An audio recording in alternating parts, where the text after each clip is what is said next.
यशोमती मैया के नंद लाला।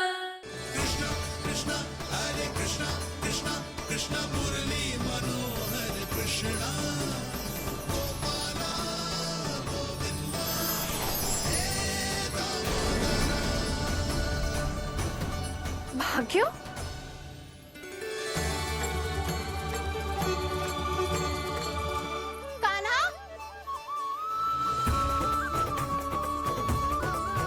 एक तो चोरी की और ऊपर से मूर्ख बना के भाग को। ये ठीक ना है, मुझे यशोदा जीजी को बताना ही होगा, और वो भी इसके घर पहुंचने से पहले।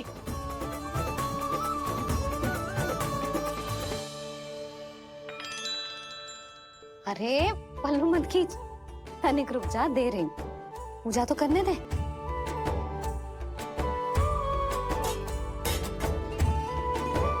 ले, अब जितना मन करे उतना प्रसाद खा।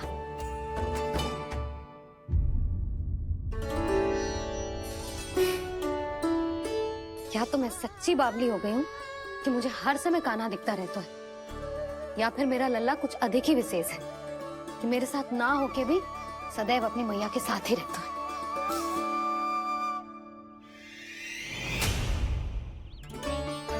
आज तो कैसे प्राण बचे नारायण ही जानते हैं।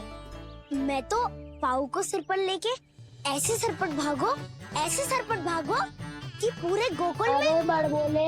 इस समय तो बड़ी बड़ी मत हाको, पर असली लाभ तो वानर महाराज ने उठाया है।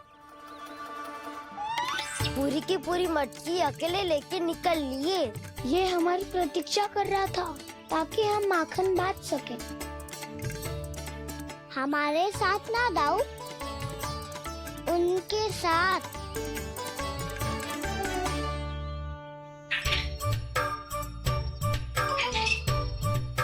मैं समझ गो कान्हा, एक ना सभी जानवरों की भूख मिट जाए, इसलिए गया था तू सावित्री मौसी के यहाँ माखन चुराने।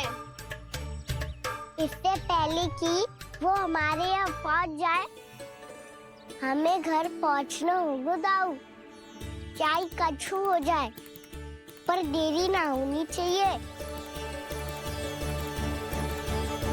इससे पहले कि बहुत समय बीत जाए, हमें ये समझना होगा कि लोभ आदमी की बुद्धि को भ्रष्ट कर दे, तो हमारे सोचने समझने की क्षमता को नष्ट कर दे। तो बहुत समय पहले की बात, एक साधु था, वो सुनसान घने जंगल में रहकर साधना करता था। ब्रह्म ज्ञान को प्राप्त करने ही वाला था कि अचानक से एक दिन उसे एक सुनहरी बिल्ली दिखाई थी। उसने उसे देखो तो सोचो कि ये तो बहुत सुंदर है, इसे तो मेरे पास रहना चाहिए, और उसने उस बिल्ली को अपने पास रख लिया। फिर उसने सोचो कि इसे तो दूध की आवश्यकता होगी और उसके लिए गाय की, तो उसने एक गाय भी रख ली। अब गाय को चारे की आवश्यकता होगी और चारे के लिए भूमि की। नारायण की कृपा से भूमि का प्रबंध भी हो गयो। अब भूमि को जोतनो है, चारा उगानो है, चारा काटनो है, और उसे गाय को खिलानो है। गाय को खिला के उसे दूध निकालनो है, और दूध निकाल के बिल्ली को पिलानो है। कार्य बढ़ गो। अब उसे लगो कि सहायता के लिए 2 जोड़ी हाथ और होने चाहिए, तो उसने विवाह भी कर लियो। कुछ समय बीतो और संतान हो गई, और उसे एक बड़े घर की आवश्यकता अनुभव हुई। इसी प्रकार धीरे धीरे लोभ ने उसे अपनी छाया में ले लिया, और वो नारायण की साधना कर ब्रह्म ज्ञान को पाने के अपने परम लक्ष्य को भूल गो। फिर अनेक वर्ष बीतने के पश्चात उसकी अपने गुरु से भेंट हुई। पहले तो उन्होंने उसे पहचाना नहीं, और पहचानो तो उनने कही कि एक बार, बस एक बार अपने कर्तव्य से भटका था तू, और देख कैसे देखते ही देखते लोभ के जंजाल में गहरे ही गहरे धंसता चला गया। सोचो, कहीं उस व्यापारी को धन के लोभ में अपना वचन देकर आप सब भी जे ही भूल तो ना करने जा रहे। परिवार, घर द्वार, भोजन, सुख शांति, जीने के लिए आवश्यक जिस सब कुछ तो है आपके पास। इसीलिए मुझे चिंता हो रही कि जिस प्रकार उस साधु ने ब्रह्म ज्ञान प्राप्ति का अवसर गवा दिया था, आप सब भी इस लोभ में आकर अपना सुख चैन ना गवा दो।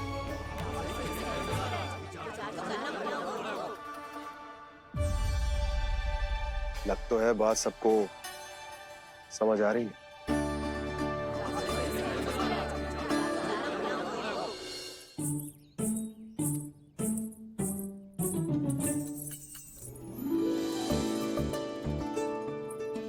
भाभी आसानी से ना मिलने देंगी कान्हा से, पर उसे देखे बिना रहा भी तो ना जा रहा मुझसे। कहाँ है वो? मुझ पे बहुत क्रोध है उन्हें। इतनी शीघ्र शांत ना होगा, उन्हें मनाना तो पड़ेगा ताकि मैं नंद भवन में फिर से बिना किसी रोक टोक के आ जा सकूं। पर क्या बोलूं, कैसे मनाऊं उन्हें?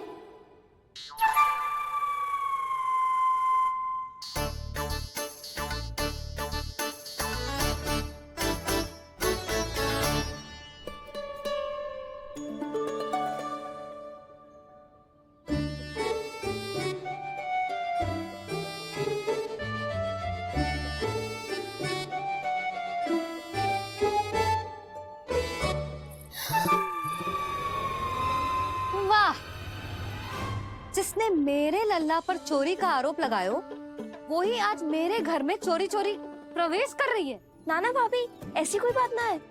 मैं तो बस ये देखने आई थी कि जसोदा भाभी का क्रोध शांत हुआ कि ना?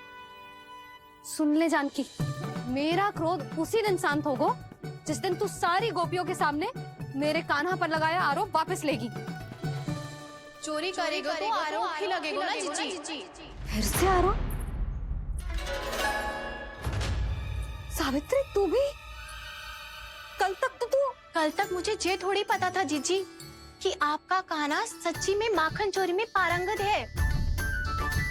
आशा करता हूं कि आप सभी को नंदराज का विचार और संदेश सही से समझ आगो होगो।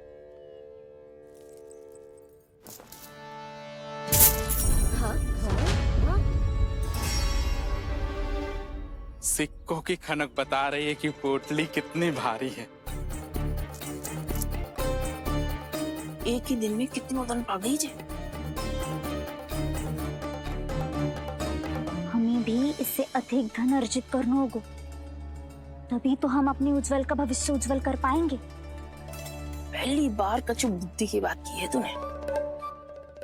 नंदराज, हमारे मन में आपका बहुत सम्मान है, पर हम जो करना चाह रहे हैं वो लोभ ना है, वो तो विकास है। हाँ नंदराज, हम अपना और अपने संतानों का भला बुरा सोचे बिना कब तक अपना जीवन इस प्रकार जीते रहेंगे? फिर पिछले 4 वर्षों से हमने आपको कर भी तो ना दियो है। मुझे तो लगता है कि नंदराज की बातों पर शांति से सोच विचार के बाद ही कुछ निर्णय लेना चाहिए। ऐसा मौका बार बार ना दो। नहीं, हमें सोच विचार कर निर्णय लेना है सबने।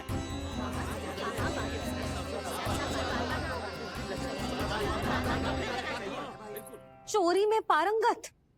हाँ जीजी, उसने टोली बनाई है और उसका नाम भी रखा है चौर्य विद्या प्रसारण टोली, और आपका कान्हा उसका अध्यक्ष है। अच्छा, तो कान्हा पूरी टोली लेकर आया था चोरी करने तेरे घर? और नहीं तो क्या। पर एक बात बताओ जीजी, मेरे बलदर को देखकर किसी का साहस ना हुआ भीतर जाने का, पर आपका कान्हा इतना साहसी है कि बिना भयभीत हुए इतने भयंकर बैल के निकट चले गए। सच्ची? और तेरे रक्षक बैल ने कुछ ना किया उसे? है ना अचरज की बात। क्रोध के स्थान पर वो तो उसके सामने ऐसे झुको जैसे कि प्रणाम कर रहा है। और जीजी, आपका कान्हा साहसी ही ना, बहुत चतुर भी है। मैंने मटकियां बहुत ऊपर लटकाई थी, पर बताओ कि बिना चौकी के मटकी को नीचे उतारने का उपाय किसने ढूंढा? किसने? आपके चतुर कान्हा ने। उसने अपने सखाओं को पर्वत बनायो और एक पक्के सेनापति की तरह बिना भयभीत हुए उनके ऊपर चढ़ गयो और मटकियां उतारने लगो। और एक ही ना, तीनों की तीनों मटकियां उतार ली। तीनों? हाँ जीजी, और वो इतना दयालु है कि पहले एक मटकी का माखन सब में बांट दियो और फिर बची हुई 2 मटकियों में से एक मटकी अपने सखाओं को दे दी और फिर दूसरी मटकी एक भूखे वानर को दे दी। और फिर जब मैं उसके सामने जाके प्रश्न करने लगी तो उसने मुझे अपने तर्कों के जाल में उलझाया और बड़ी आसानी से सिद्ध कर दिया कि वो तो परोपकार कर रहा था। मैं तो देखती ही रह गई और शब्द तो ऐसे झड़ते हैं मुंह से जैसे कि फूल। रुक जा सावित्री, पहले तू ये निर्णय ले ले कि तू मेरे लल्ला का गुणगान करने आई है कि उसकी निंदा करने। निंदा करने ही आई हूँ जीजी, जानकी सत्य कह रही थी। आपका काना माखन चोर ही है और बलराम के साथ भागा था। बलराम क्यों? वो तो साक्षात गरुड़ देव की पीठ पे बैठ के उड़ के आयो है, तभी तो तुझसे बहुत पहले आके यहाँ बैठ गओ ना। आ देख ले, आ जा। देखो कैसे बैठ के सब पहरा दे रहे हैं कि कोई पंछी अनाज ना चुगले, और तुम दोनों व्यर्थ में इन सब पर दोष लगा रही हो। कान्हा के निकट जाने का प्रयास भी मत ही करना। पहले मेरे लल्ला पर आरोप लगाती हो, फिर उससे मिलना भी चाहती हो।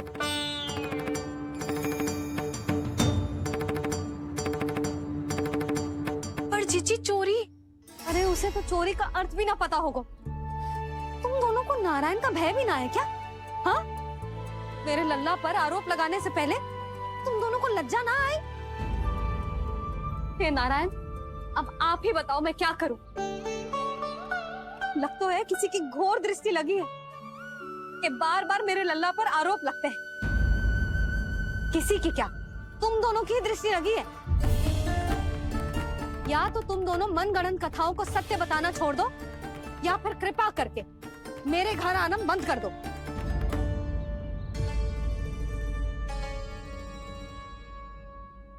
अब दोनों मुंह क्या ताक रही हो? हाँ, जाओ यहाँ से। और तुम दोनों नंद जी की सभा में क्यों ना गई? हाँ?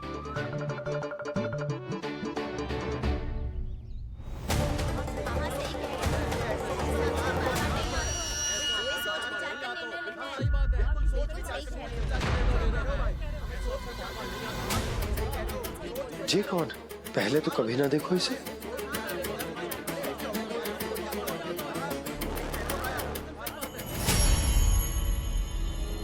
कहाँ को? बस करो।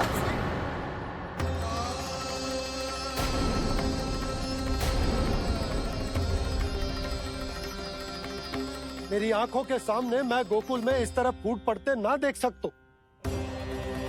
राजा हूं मैं, परंतु आज तक मैंने कोई भी निर्णय आप सब पर ना थोपो और ना ही आज थोपूंगा। मुझे पता है आप सबके पास कल सूर्यास्त तक को समय, इसीलिए मेरी विनती है कि आप घर जाकर रात्रि को इस बात पर पुनः विचार अवश्य कीजिएगा। सोचिएगा कि कोई भी व्यापारी अविश्वसनीय रूप से सस्ता क्रय विक्रय क्यों करेगा, जब तक कि उसका कोई छुपा हुआ लाभ ना हो। हमें सोचना होगा कि कहीं हम उसके बिछाए जाल में फंस तो ना रहे।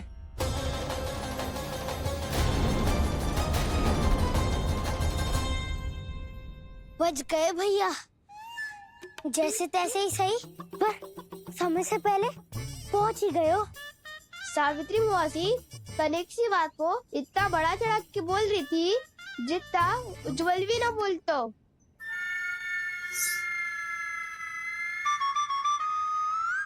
वैसे आनंद तो बहुत आयो, सच्ची। हाँ, बेहतर लगा तो माखन भी तो मिला और परोपकार भी होगा। बता काना, और किसके घर जाना है अब? आज ही तो हमें शिक्षा मिली है, इतनी शीघ्र भूल गए तुम सब। लोग के चक्कर में पड़ोगे तो फंसोगे। लोग के चक्कर में पड़ोगे तो फंसोगे।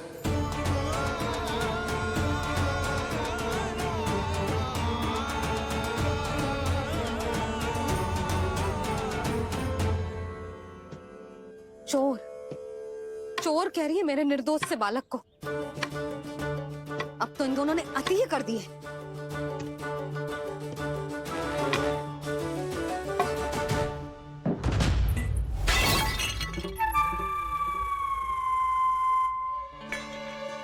से भी अभी फूटना था। वैसे ही मैं इतनी चिंतित हूँ। कैसे समझाऊं इन गांव वालों को?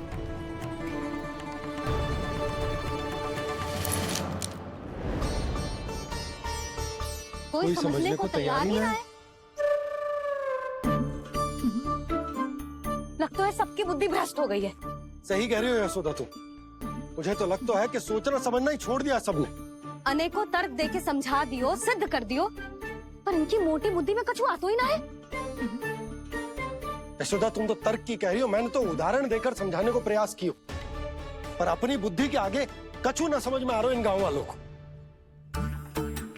क्या सारे के सारे गांव वाले मेरे लल्ला पर आरोप लगा रहे हैं? जी क्या कह रही हो तुम?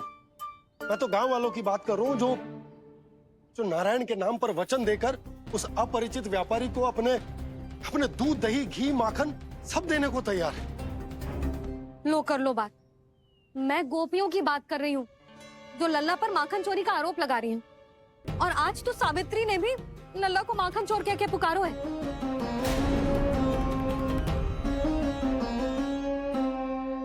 सावधान यशोदा, कहीं बड़ा होकर माखन चोर ना बन जाइए।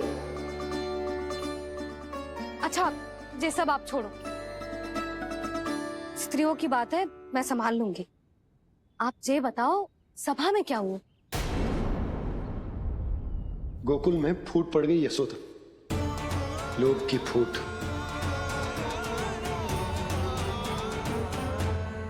अरे रुको रुको रुको, व्यापारी जी रुकिए रुकिए। नंदराज ने प्रयास तो बहुत किया था व्यापारी जी, पर कुछ व्यक्तियों को छोड़ करके किसी के कान पे जूं तक नहीं रेंगी। इसका अर्थ फूट पड़ चुकी है लोभ की वजह से। बहुत ही शुभ समाचार लाए हो गुप्तचर। अब शीघ्र ही दिखेगा लोभ का चमत्कार।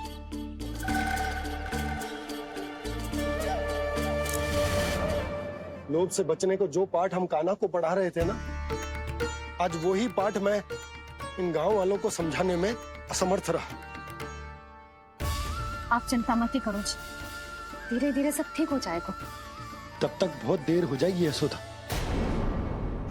ये गोकुलवासी मेरे अपने, उन्हें अपनी आंखों के सामने मैं भूल करते ना देख सकता। वो सुलक्षणा, वो उस व्यापारी के प्रभाव में आ गया, और शंकरी मौसी और सुमति भी सुलक्षणा के मार्ग पर ही चल रही। कान खोल के सुन ले बहू, आज से घर में दूध पीनो बंद, दही खानो बंद, और माखन तो बिल्कुल न खानो। पर मैया, पर किंतु परंतु कुछ ना सुननो मुझे। सुलक्षणा की जैसे धनवान बननो है कि ना?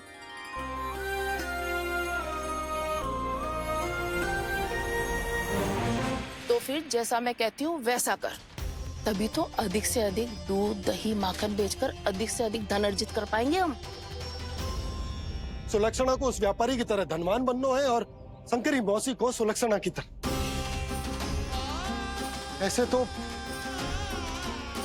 पूरा गांव ही लोभ में पड़कर कल उस व्यापारी के पास पहुंच जाएगा। अब तो फिर स्त्रियों को मुझे अपने ढंग से समझाना पड़ेगा। अब गोकुल वासियों को चाहे कोई भी कितना भी समझा ले, बुझा ले, ज्ञान बांटे, उन्हें केवल एक ही भाषा समझ में आएगी, लोभ की भाषा। लगता है आपके पास बहुत उत्तम योजना है व्यापारी जी। सब झटक लूंगा।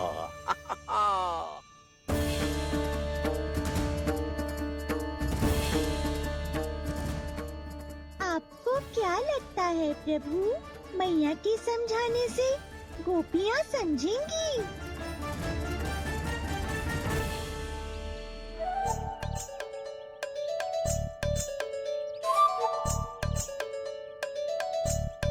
कान्हा, और कितनी प्रतीक्षा करवाएगो?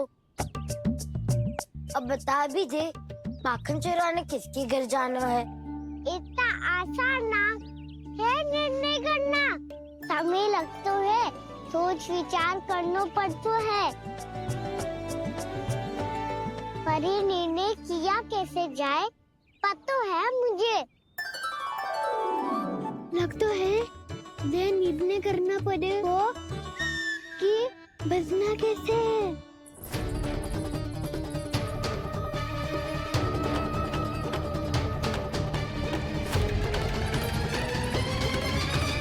सावित्री मौसी ने हमारे 14 विद्या प्रसारण के बारे में सबको बता दियो क्या?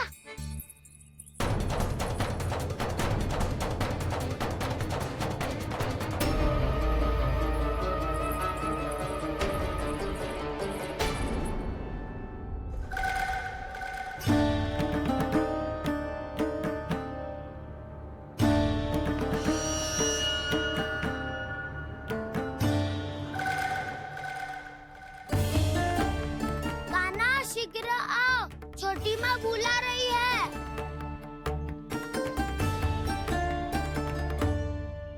अब डांट भी पड़ेगी और कुटाई भी होगी। चौरी विद्या प्रसारण कल ही आरंभ हुआ था और आज ही समाप्त हो जाएगा। सब इतने गंभीर क्यों है आज? गंभीर तो होंगे ही ना दाऊ, क्योंकि मैया आज अच्छा वाला पाठ पढ़ाने वाली है।